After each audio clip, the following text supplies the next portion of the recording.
Speaker साहब, मेरा कोई किसी से लड़ाई नहीं है। मैं पहले दिन से जब यहां आया हूं, तकरीर नहीं करने दी मुझे। जब मैं बात करता हूं शोर मचता है, गलत बातें करती है। मेरी किसी से कोई लड़ाई है? इन सबको जो भी ये समझता है कि ये मैं किसी से लड़ाई की वजह से या कोई मैं अपने दुश्मनियां किसी से हैं, मेरी कोई किसी से दुश्मनी नहीं। मैं आज आपके सामने कह रहा हूं कि अगर पाकिस्तान के अंदर हमारे मुल्क में अगर सही माने में अकाउंटेबिलिटी प्रोसेस ना चला, हम किसी सूरत इतना पैसा नहीं इकट्ठा कर सकते अपने बच्चों को तालीम देने के लिए, सेहत उनके इलाज करने के लिए, अस्पताल ठीक करने के लिए। हम आगे बढ़ ही नहीं सकते।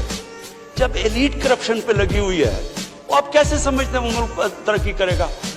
हम जब आप किसी के ऊपर केस होता है वो कहते हैं जी पॉलिटिकल विक्टिमाइजेशन है।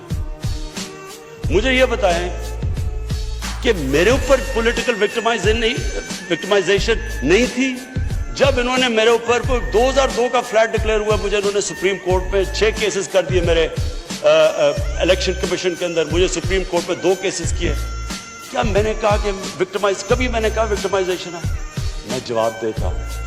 मैं जब वो फ्लैट लिया था, मैं सारी दुनिया जानती है मैं इंटरनेशनल क्रिकेटर था, मैं तो जवाब दे ही नहीं था। मेरे पास तो कोई पब्लिक ऑफिस नहीं था।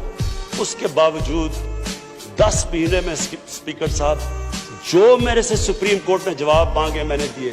40 साल पुराने कॉन्ट्रैक्ट दिए, मॉर्गेजेस दिखाए,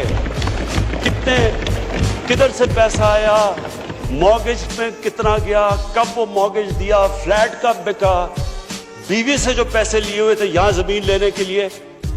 आपको पता है सुप्रीम कोर्ट ने मेरे से पूछा कि जनाब आप बताएं, साबित करें कि आपने बीवी को पैसे वापस किए थे। वो बीवी ने ईमेल दे रही है कि हाँ इसने पैसे वापस किए थे। उन्होंने कहा नहीं सबूत दो। ये कभी हुआ ही नहीं है ऐसे कि वो बीवी कह रही है पैसे, वो कहते नहीं। बैंक स्टेटमेंट्स निकाल के दी 15 साल पुरानी, जो मेरा ट्रांजैक्शन बीवी के साथ था, मनी ट्रेल दी, सारा जो पैसा वहां से हलाल की कमाई का बाहर से पाकिस्तान लेके आया, उसकी मनी ट्रेल दी। स्पीकर साहब, कोई मैंने कमाल नहीं किया। ये हर उस मुल्क में जिसमें जेन्युइन डेमोक्रेसी है, वहां एक लीडर को जवाब देना पड़ता है, क्योंकि वो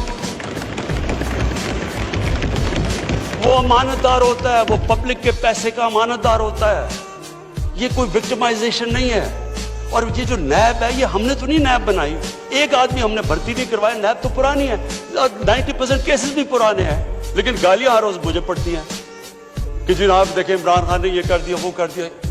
देखें स्पीकर साहब, मैं चाहता हूं कि हमारी पार्लियामेंट चले, मैं चाहता हूं कि डिबेट हो सही, क्योंकि डिबेट के बगैर आइडियाज तराशे नहीं जाते। डिबेट सबसे इंपॉर्टेंट चीज डेमोक्रेसी की अकाउंटेबिलिटी और मेरिट के बाद तीसरी चीज है वो डिबेट होती है।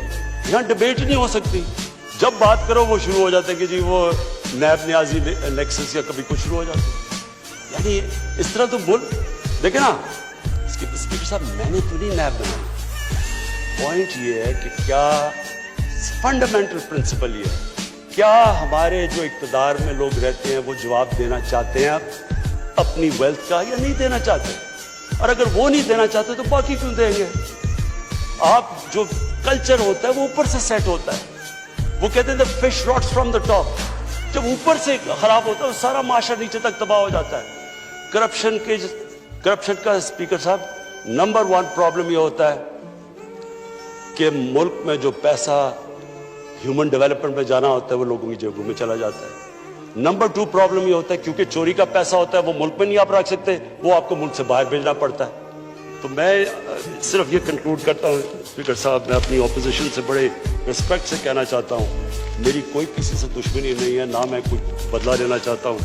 मैं सिर्फ ये बिलीव करता हूँ कि हमारा मुल्क, अल्लाह ने इसको इतनी नेमतें दी हैं, अल्लाह ने इससे क्या क्या चीज़ें नहीं हमें दी, लेकिन जब तक इस मुल्क के अंदर रूल ऑफ लॉ मीन्स कि everyone is equal in front of law, जब तक रूल ऑफ लॉ और लीडरशिप की अकाउंटेबिलिटी नहीं होगी, हम भी वही सारे बनाना रिपब्लिक्स की तरह एक समुंदर होगा गरीबों का और थोड़े से अमीर लोग होंगे। शुक्रिया।